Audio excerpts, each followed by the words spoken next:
Init pa ngayon dito guys. Alas 5, alas 6 na mainit pa rin. Yun. Punta ulit tayo kay La Foggia. Mag-aantay hanggang dinner. So bukas hopefully may appointment na tayo papuntang police doon sa mainland.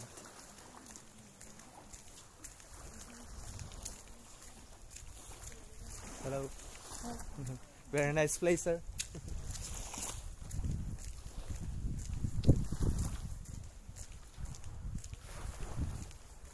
Mga approachable yung tao dito, guys. Pag nasa lubong mo sila, babatiin ka nila.